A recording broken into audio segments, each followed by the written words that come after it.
thank you guys for all the questions that you submitted. We're not going to have time to answer them all, but we'll get to them, as many of them as we can. This is going to be a Q&A. In our last video, we wanted you guys to submit us questions that you had for us. If you had any questions for us, and a lot of you guys did, so we're going to answer some questions today. Our first question comes from Jason Bone on Instagram. He says, what is your favorite season of the year in the mountains and why? And it's kind of a more than one part question. So answer that part, Corey, and then I'll ask you the next part. All right. I'll be honest, Jason, I can't give you a straight answer. Honestly, I like all the seasons, and that's one thing that I love about living in the mountains is where we're at, you really get all 4 seasons. Some places it's just really hot all the time, some places it's really cold all the time, and you don't really get it in between, but here you really do get a spring, you really do get a fall, and by the time each one is done, I'm totally ready for the next. So honestly, they're kind of all my favorite. I will say, like, I love winter because I love Christmas, but definitely by the time winter's over, I'm ready for summer. It's spring for me. It's so new and exciting, and I've spent all winter being frigid. Also, it says, how did your mom become the bass player? So, Mom became a bass player actually for Pa and Pap. So, I'll put a link in the description to that channel. She has a separate music channel besides her Celebrating Appalachia channel, which I'll also put in the description. She has a music channel, and she learned to play bass for them because they wanted a bass player, and that was kind of before we played instruments, and so she became the bass player for them. Probably like 10 years ago? 12, 13 years ago. The next person says, they are called I'm Awesome 1-2. On Instagram? On Instagram, yeah. They said, Katie, how's the Les Paul doing? It's doing good. I love it, but keep in mind, I'm no guitar player, and before I got the guitar, I was not a guitar player either, so it's a new world for me. So the next question is Larry McKay on Instagram. He says, which comes first, the melody or the lyrics when you're gonna write a song? Which is a great question. Larry, Corey, what do you think? You know, honestly, Larry, for me, it's different every time I write a song. Sometimes the melody comes to me first. Almost always, though, the lyrics come to me first. I will say that most of the songs I wrote have been lyrics first. Although lately I've been playing around kind of with a melody, and that definitely come to me first. And I feel like I have the melody well, but I'm struggling putting words to it. So it's really kind of depends, you know, and it also depends too, you know, sometimes you might get inspired by something and then the lyrics might come first, or you might hear a piece of another song and you're like, oh, let me go try this. So kind of depends, but usually for me it is lyrics first. For me, it's always the melody because I'm a melody player. So I hear a tune in my head first, a combination of notes, and that almost always comes first. However, now that I have a guitar and I've learned some chords and I have the ability to play rhythm now, a lot of the times with that situation, the words come first. And then I write words as poetry. When I was a kid, I wrote poetry. I have books and books of these stupid poetry. Oh, it's stupid poetry that I wrote. It's not stupid. But I write in my mind the song as poetry so that as far as stanzas go, they're all even stanzas. And then I put it to music. So the next question is from Jennifer on Instagram. We're going to call her Jennifer K because I'm afraid I'm going to butcher her last name. She said, what is your favorite restaurant that's not a chain? What's your favorite chain near your house? So my favorite chain restaurant, I'll say 2 things about that. That is not anywhere near my house is Cracker Barrel because I like home cooking, and that's the best place you can get home cooking. My favorite restaurant that is a chain that is next to my home, or near our home, that's a tough one. But mostly the only change we have is fast food, and we just don't really eat fast food. Yeah. As far as a restaurant that's not a chain, we have several of those that are good. What do you like? Well, we ate lunch today at a place called Julie's Place, which was a restaurant before that and a restaurant before that. You know how that goes, one place and it changes owners. But it's a really good place, and it's kind of a home cook situation. I like that place a lot. There's a Mexican restaurant here. If you like Mexican food, that's pretty good. Though the next question comes from Kenneth Rank, and he said, Katie, when and how did you become interested in rocks, minerals, jewelry, and the lapidary arts? That would be a whole video in and of itself, but I will keep it brief. When we went to school and they would let us out on the playground, there was just rocks everywhere, and I was like, they're so pretty. And I remember thinking it was something exciting to look for. Half of the fun of rocks is the hunt. So I had fun hunting these rocks and taking these pretty little things that I could keep and look at and remember home. And it grew from there. And as I got older, I realized, hey, wait a minute, there's cooler rocks than just what I found on the playground. And then I learned there was actually something I could do with the rocks that I found on the playground. So I thought, jewelry making would be a really good opportunity to do something with those rocks. And then I fell in love with being able to fabricate things by hand and share that with other people. And then both of them just kind of melded together. And my first jewelry making experience was probably almost 15 years ago, close to 15 years ago. My dad had it was just old wire, like, honest to goodness, a spool of steel wire for barbed wire fencing. And I just got into it and started bending stuff and making shapes. And I actually made little people. If I could find a picture, I would. And I made little people and give them hair. I got some yarn from my granny and give them hair. And I made little shapes. And I made little bracelets, which you should never have been wearing those. They were very sharp and rusty. They would have been in danger. Anyway, and I just fell in love with making stuff. And then later, a few years ago, I took a class with the Lapidary arts. I learned how to do it. I got my own equipment. And now I live the dream of going to the creek. It's a perfect excuse. I have to go to the creek for work. If I don't go to the creek, I can't work. So, and we'll make sure to put the link to her Etsy and her Instagram where she sells some of the rocks in the description below. Sure. Too, so look out for that. Sure. So that's basically, it started when I was a child. It evolved as I grew. So Dee from YouTube asks, is Corey's Taylor the one that Pap is playing in the other video? That's a really good question. In the last video that we did Bury Me Beneath the Weeping Willow Tree, I put a link to Pap and Paul's version of that. So, that's actually not the same guitar. It looks just like it, so I played that Taylor that they had in that video. I played that for a long time. That's what I learned on, and then I almost kind of took it and kept it myself when I was growing up and learning to play. Because Paul plays the really pretty Gibson that you guys have seen, and then Pap had a Blue Ridge at that point. So the guitar that I have now, my parents actually bought me after that one because I liked that one so much and it was such a good guitar. When I was like maybe 14 or 15, they found it in a used guitar shop in New York online and bought it and shipped it here for Christmas. So it's not the same guitar, but it really looks like the same guitar. Another question that we get asked a lot by multiple people, and everywhere we go, people will just kind of say, hey, do you read music? Hey, did you learn by ear? Hey, how did you learn? Did you take programs? Did you do this? Did you do that? There was people along the way that we took lessons from loosely that helped us here and there. Corey even did a fiddle class in school in the 8th grade, but for the most part, I feel confident in saying that the majority of everything that we've done, we either learned from our family, from Pap and Paul, or we just taught ourselves. In college, we did a little bit of music theory. I didn't stick with it, so someone couldn't give me this sheet of music and be like, can you play this with this band? I can't read music fast enough to play it. I can kind of do the hard work and note it out. I know what it means. I know what it says. It's helpful, but it's not like I can look at it and unlock the keys to the musical kingdom. I mean, I can't read music at all. I honestly could not read tabs until like 2 months ago. Tabs are really simple, but I just never read them. I mean, now that I know how to, it's really easy, but I definitely can't read music. Like, there's no way you could put music in front of me and I could tell you what it means. If it had like the little just chords written above the notes like it does sometimes, I know what that means, but no, I don't know how to read music, but we just learned to play by ear, and for me especially, just with Pap and Paul, when they played on Sundays, I went and sat with them, and they would say, okay, here's your G chord, and then if all I knew was a G chord, at least I could play that when it come time in the song, and as I learned more chords, I just watched them, and then everything they did, I kind of repeated, and it wasn't just them, we had a lot of other people that we were able to sit in with. So our next question comes from Jared Shaw on YouTube, and he says, do you think that you might do a bigger tour at some point, like all the way across the country? What do you think, Corey? That's a good question. No. Maybe, who knows?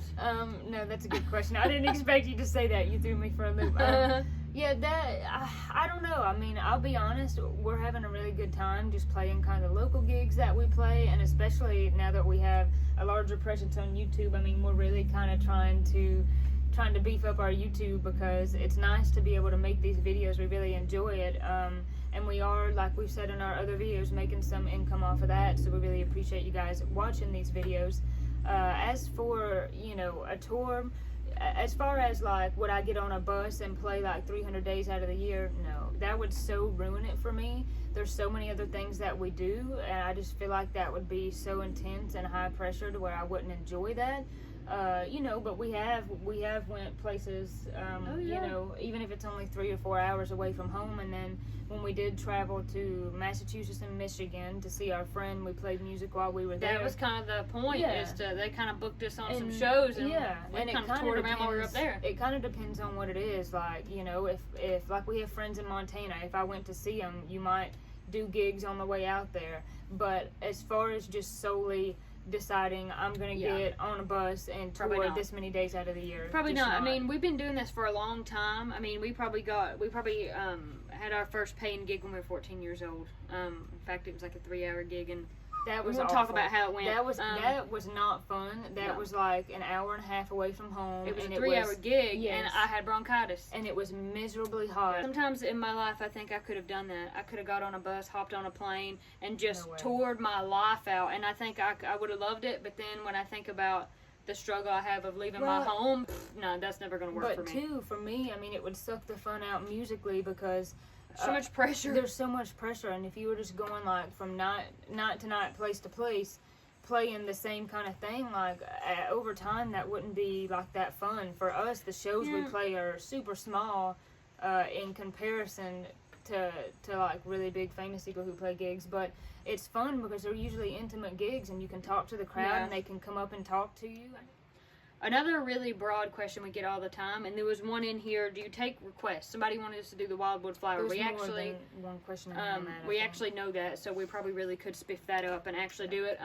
As far as requests go, a lot of the times it's a weird thing. If I already know the song or I think I can learn it, sure. I mean, if you have requests, like, totally feel free to drop them below, but like I will be totally honest in that I cannot promise you that we'll play them. Some of it's just not in our wheelhouse. Next question, Mike Hughes on YouTube. He says, what music act would you like to see and meet personally? If you could travel to one place on Earth, money is no object, where would it be? So, for me, that's a really big one. But a lot of the people that I would have wanted to so desperately meet have either died in my lifetime and I never got to meet them, or were dead long before I come along. But this is really funny. We got tickets to a Clint Black show, and you guys are going to think that's so funny, but there's something about Clint Black's music that I adore. We did recently go to see the Malpass Brothers. We saw them, and we'll put their channel in the description too. And we got a picture with them, and that was a lot of fun, and they are very talented, very friendly, doing some great things. Maybe one other person that I would meet. This is so left field, but I'd definitely meet Steve Perry from Journey. And then where would I go if money was no object? If money was no object, I would quit my job and pitch a tent at the creek and stay. Like I could tent to go there and nowhere else. But if I couldn't go 200 yards from my house, Pap always told me, he said, if you could go anywhere, Katie, go out west. Because we both love Westerns, and I still love to read Westerns. And he said, if you're only imagining what it looks like, and it's pretty grand, pretty nice, but if you could see it for your own eyes. If I feel like driving out there one day, I will. And if Steve Perry's hanging out there, then I'll definitely go to meet Steve and see the Grand Canyon. Those are such good questions. I would also like to meet Hank Jr. He's still living, so I still have a chance at that. You definitely have a chance at that. He mostly plays shows out west, and well, we could go out west, and you could see the west, and I could meet Hank Jr. As far as a place that I'd like to go if money was no object, I think I'd like to go to Alaska. I just love to go see the Yukon at least once, and I would take Dad with me because he's always wanted to see the Yukon. Melinda R. on YouTube says, what is the farthest place from home you've been? This goes right along with it. Have you ever been recognized by a stranger because of your videos, and what happened? Corey, what happened? Has that ever happened? Yeah. Very locally, it happens pretty frequently. Right. Not like super far away. No. Yeah, that happens sometimes. Like, we went to the produce stand a while back ago, and there was a nice guy there, and he's like, wait, doesn't your mom do those videos, and don't you play music? And we were like, yeah, and he was the nicest man. He was like acting like he was meeting celebrities. Definitely get that sometimes. A lot of it'll be like, hey, aren't you those girls that play music? And we get that like a lot locally. As far as we've been away from home, Michigan at one point, that's pretty far up there. So close to the UP where the Upers live. Yeah. All things Tony J on YouTube says, what camera and mic do you use? Tony J. It just depends. Right now I'm not gonna lie, we're using my iPhone 11. Yeah. Okay. Sandra Harrison on Facebook said, What were your college majors? Do you plan to go professional as the Pressley girls or stay local? I would like, stop, Corey's trying to make me laugh as some kind of mess me up here. Sorry, I like being local. I like being a big fish in a small pond. Yeah, also, before I answer that, just going off of what you said, yeah, I mean, I think we want to keep it mostly local, but what I was thinking of that's really interesting is now that we have this YouTube channel that's kind of taken off, you know, it's like we're local to this area, but now I feel like our music is spreading, you know, across the world in some senses. So in one way you could think about, you know, I mean, that's not so local when anyone can see a video, so I think that's pretty neat too. True, good point. As far as college majors go, so that's pretty interesting. We had, or not interesting, but just kind of different. So when we went into college, we had like almost an associate's degree from high school because we did a dual enrollment type thing. So we were at the university. We went to Young Harris College in Georgia. We were there for about 2.5 years. We were a music major for the first semester. That's as long as we made it.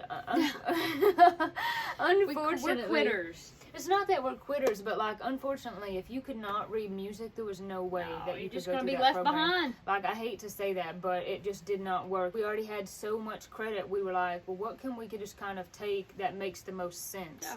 So we found, actually, our mom found this degree. It was called the interdisciplinary degree. It was new at the time. I think we were either one of the first or the first to do it. You had to basically pick 3 minors and make it a major. So we did Appalachian Studies, Sustainability, and Media Communication. So we both did the same thing, kind of a jumble of a degree, but I do think it's a good degree. It's a bachelor's degree, so that's really all I care about. So another good question, and we get this a lot too because it's a fun question to ask people. I like to ask this to anybody. What's your favorite food? Or your book or movie? Like, what's your favorite? We're not like super big movie people, just to be honest. For me though, I would probably think more about favorite series. Like, I like Matlock, I like Diagnosis Murder, I liked Magnum PI. Me and Dad watched some movies that had Tom Selleck in it, and they were, the main character's called Jesse Stone, and it's good. a book series, and the first guy's name is Robert, and I can't remember, but they were pretty good. We didn't finish them. Oh gosh, Harry Potter. What? Yeah, food, deer meat. Like, if I can only eat one meat for the rest of my life, it's gonna be deer meat. I just like this time of year when there's fresh vegetables coming in, fruit. I eat a lot of fruit. I like nuts, dried fruit and nuts together. Oh man, books. Guys, this could be a whole nother video because I love books. I just list some authors I like. I like Ann Patchett. I like Colleen Cobble. I like Ruth Ware. I like, what's his name? Brett Lott. Yeah, just kind of some random authors, but I love books so much. I read a lot.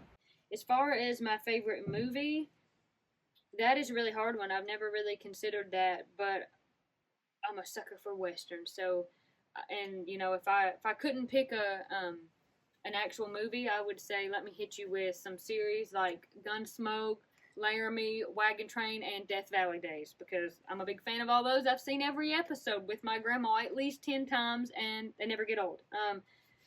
Favorite book, 2 Zane Grey books stick out to me. Riders of the Purple Sage, or Rider of the Purple Sage, was a great book. He also wrote another one called The Lost Wagon Train, which was a great one. But that Rider of the Purple Sage, man, it was kind of hit home. Okay, Bradley Vaughn from YouTube says, how do you go about your creative process, writing, coming up with melodies for songs? How do you have a go-to process, more so inspirationally based, and how are you so cool? As far as being so cool, I was just born this way. And the haircut helped. That's sweet though. That is nice. I don't really always feel very cool, but thank you for that. Yeah, as far as that goes, I'm kind of the same way. I mean, usually I'll get inspired by something and it strikes kind of quickly, and then I might sit down and do it. I can't really ever plan out like I just want to write a song. It's more like some thoughts been on my heart or in my brain, or maybe I read something or see something that makes me feel very moved by something in one way or the other. So it kind of really is just kind of slightly random.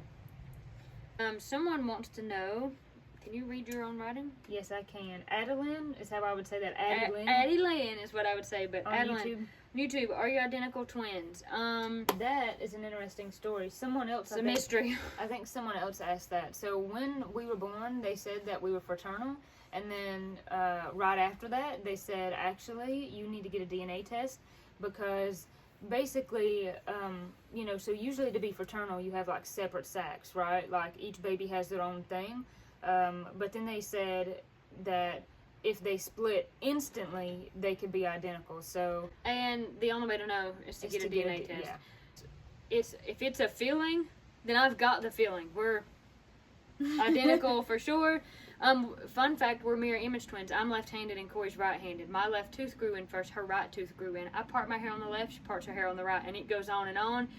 And that wasn't anything but just naturally what occurred. Now, even though I'm left-handed, I'm one of those left-handed people that I can do both pretty well. I play all the instruments I play right-handed because that was all I got. There was no left-handed, they don't even make that many, they cost more, so K Murray 67, I think that says 67 on YouTube, said if you could have any brand of guitar, what would it be? Would you like a different fiddle? What other instruments do you play? Where did you start? Okay, this is a lot. Who in the music industry inspires you, past or present? Oh man, I hope one day to have a large guitar collection.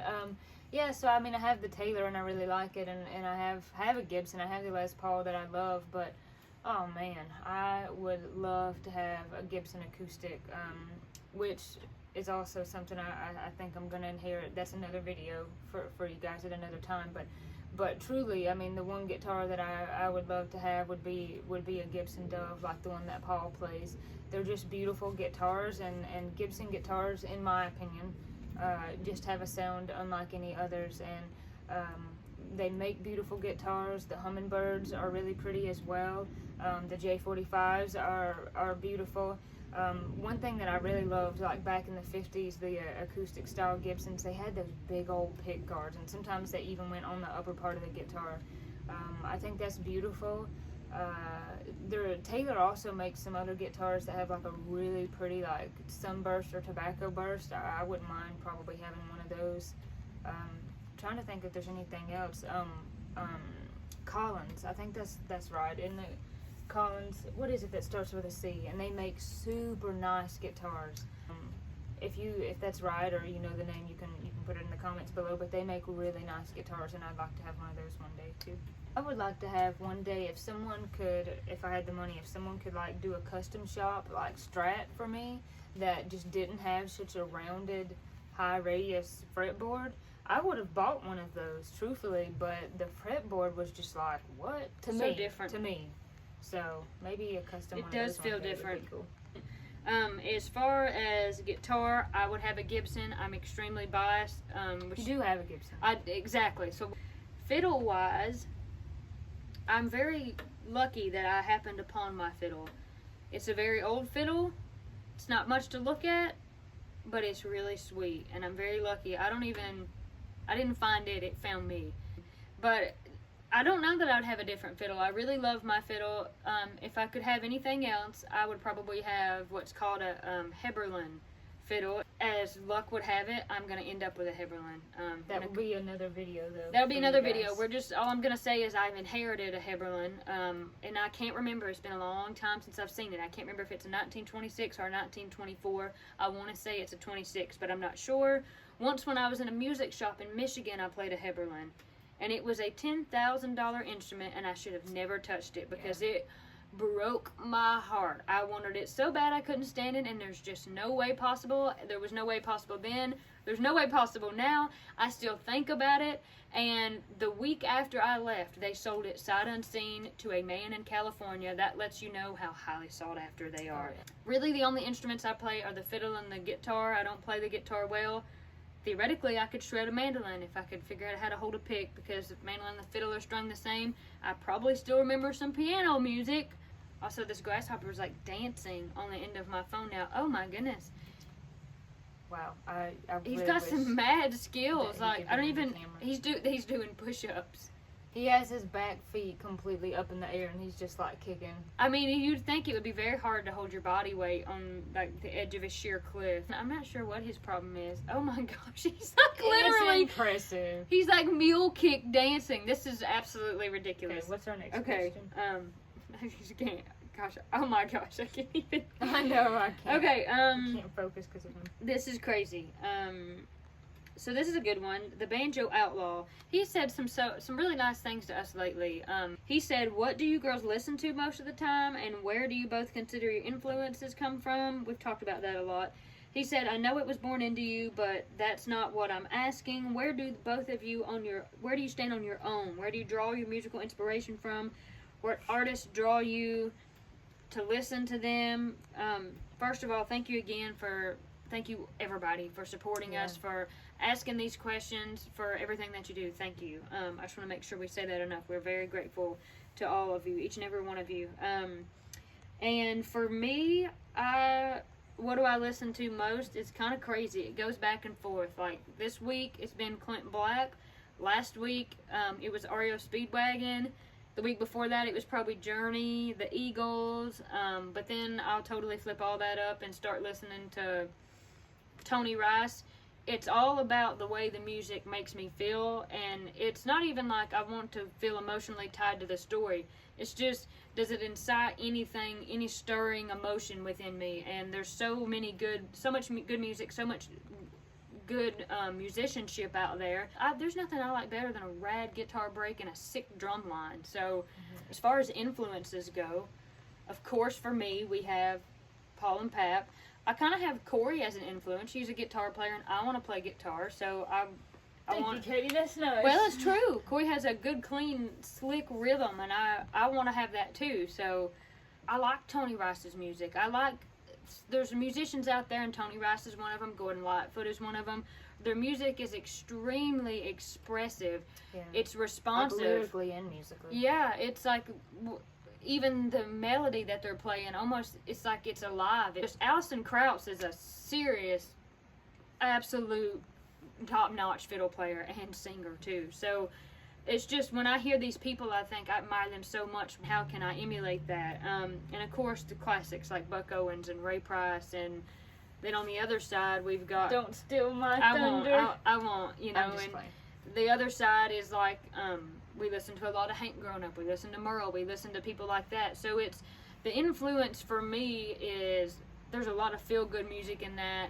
How can I do that for other people? I gotta say, for me, I mean, honestly, country, I would say I'm a country girl at heart, but country music is huge for me. I mean, we listen to other stuff, like, I love Tony Rice, I love Gordon Lightfoot, I love the Eagles, I like Journey. That's our uncle down there. He drives a gas truck, and when it backs up, it beeps. For safety.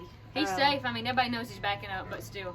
But yeah, oh my gosh, Merle Haggard, Dwight Yoakam, George Jones, Hank Jr., Buck Owens, Roy Clark. I mean, just all these people. I love the country stuff, but then I love to listen to the Eagles or...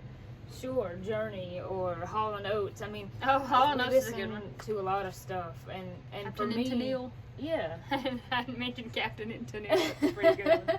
And you know, and for me, I mean, I would say a lot of those maybe I just draw inspiration from lyrically, but musically for sure, just the straight kind of country rhythm, the country licks, even some of the more bluegrassy. Stuff like Gordon Lightfoot or Tony Rice. I mean, they're not exactly bluegrass per se, but yeah, a lot of good music there. Okay, Glenn McWilliams on Instagram, he said, who's older? Glenn, I won't answer this question.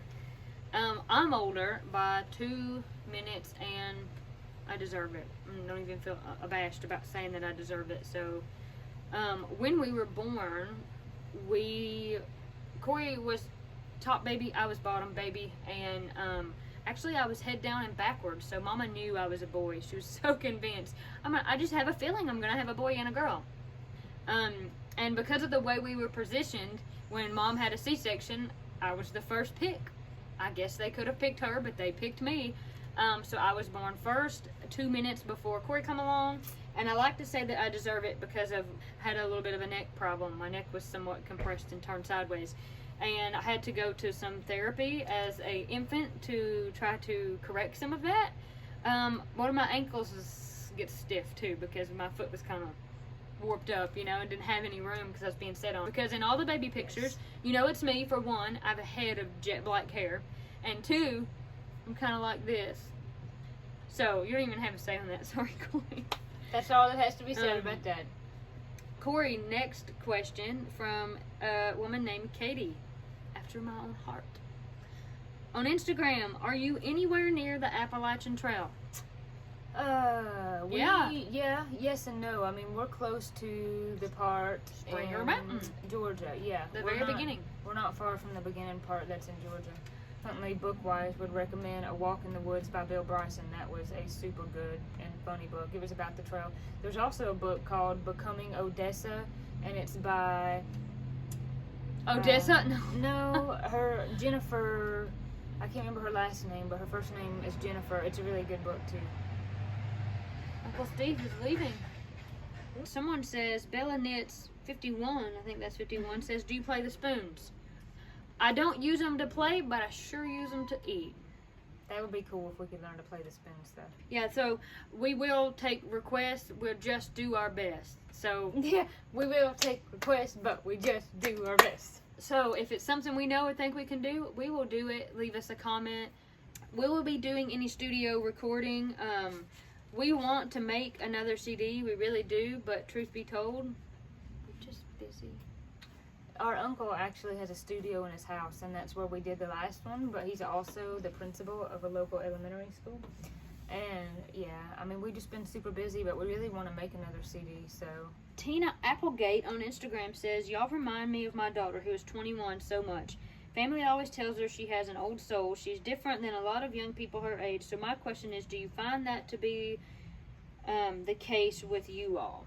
Yeah, honestly, people tell us that a lot, but I just feel like that a lot, you know. I mean, being in the kind of generation that we're in, you know, we're into the old time music and canon and even just home cooking. I mean, that's turning into like a thing of the past. And I mean, I value stuff like that more. And it's funny, sometimes like I'll be around like young people who are maybe like 10 or 11 years younger than me, and they'll be saying stuff, and I'll be like, I have no idea what they're talking about. It's the latest lingo. Like it is. It's like the latest lingo, and how people dress and things are just kind of different, and I don't exactly understand it, but all the time. Sounds like you really just smacking your leg and said. Oh, you're not supposed to smack them. As soon as you smack them, they'll sting you. But I'd rather be stung than be annoyed. Oh gosh. Yeah, we do. I mean, I definitely feel that way. I kind of feel like an old soul. I would tell you this. I mean, if this tells you anything, like the metrics of our YouTube is that like people who are 65 and up watch us the most. So yeah, which is really cool. So I feel like an old soul simply because I don't like anything of my generation, and I don't like anything that's new. And it's part of the Appalachian heritage that we have, and we feel so strongly about it because it's dying. It's a dying art, and so it just so happens to be the generation, a lot of the generation that I'm exposed to that embraces that are older people. They're not younger people. I like different kinds of music. I like the 70s stuff. I like 70s clothes. I like 70s furniture. My whole house would be paneled in 70s wall paneling if I could have it. I feel like we're old souls. I feel like I've been told that a lot, and should have been born in which is futile to say that, but if I was born in 1955, we old souls together gotta stick together. Oh wow, this is a good one. RV on Instagram says, what's the biggest fight you had with your sibling? Right now I'm gonna push you off the porch. No. No, that's a good one. I have the answer. What is it? Picture it. Kentucky. Circa 2010. We went up there for a music and dance festival, and there was a set of brothers who shall not be named. And we were friends. We were all friends, and we had a good time taking turns square dancing, and it was my turn to square dance with one brother, and Corey took my turn. So when we got back to the United Methodist Church, where we were camping out for the week, I got really mad and caused a fight because it was my turn to dance with the brother, and Corey took my turn. That's my memory of the biggest fight I ever had. I don't really remember. I mean, just to be honest, we fought like cats and dogs growing up, but I think that's pretty typical of any siblings. And if we fight now, I mean, which we still do, I'll be honest. Oh, we do, yeah. But it may last like 10 minutes, and then we'll be like, okay, come on now. We're better than this. Usually one cries because we feel guilty. And yeah. I can't really remember an exact fight, though, that was I think it would be accurate to say just as much as we love each other and we're best friends is just as much as we can get mad and fight. I have one or two more questions. This is a music theory related question. I'll just sum this up real quick for you the best way I know how. I'll answer it. Oh, you can? Oh, I thought I was going to answer it. This is the biggest fight right now. I'm going to answer it. He says, what's the difference in a key and a chord? For example, do you sing in A but play a G chord? Or do they both have to be the same letter? So basically, the chords make up the key. So if you were going to play in the key of A, you would not play a G chord. Put it like this: if you're playing an open position, which means you're not using a clamp, and you're playing in the key of A, you are not going to play a G chord, unless it's like a, I mean, sure, there might be one song out there that does that. No, that's different. But other than that, no. So if you were playing in the key of G, there might be an A chord. It's not typical, but the chords are what make up the key. Now, I will say, once you put a clamp on the guitar, if you were to clamp on the second fret, you could play in G all day long and be in the key of A, but that's because you're using the clamp. It's a different position. Yeah. The key is what note of the scale that you are starting on. Yeah. Okay, we have one last question. Donna Sue emailed us, and she said, how tall are you girls? If you could live anywhere other than your house, where would you live? I think I'm like 5'4", maybe. I don't know who's right. taller, Corey or me. I'm a little bit taller, so I'm guessing you're like 5'3". I'm probably 5'4" or 5'5". I mean, the last time I was measured was like a long time ago.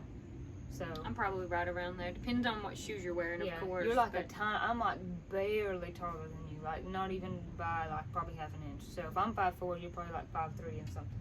Yeah. So we're not like super tall. If you could live anywhere else, and it ain't your house, where would you live, Corey? Oh man, this is a cool question because in her email she said, if you could live anywhere but your house, where would you live? She said she would live in the library because she likes books. And you know what? I'm going to have to say that I totally agree with you. I could totally pop a squat in a library because I love books too. I think that would be a great place to live. Or the grocery store. You're going to live somewhere else real soon. You're going to live in your own house. For me, if we're not talking about literally me building a cabin or a tent on top of the creek, if I couldn't live in my house, I'd probably live in my grandma's house with her because I like my grandma's house. That's sweet.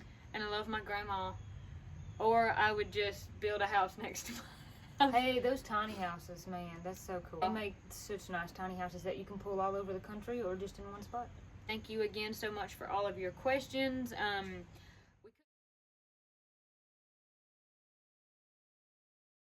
One more thing. I wanted to add. No, you're not allowed to say anything else.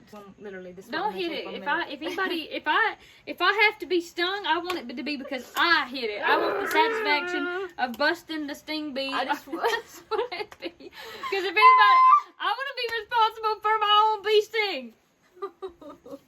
My bee sting from 2 weeks ago still itches. It's so hot. I'm turning into a mutant.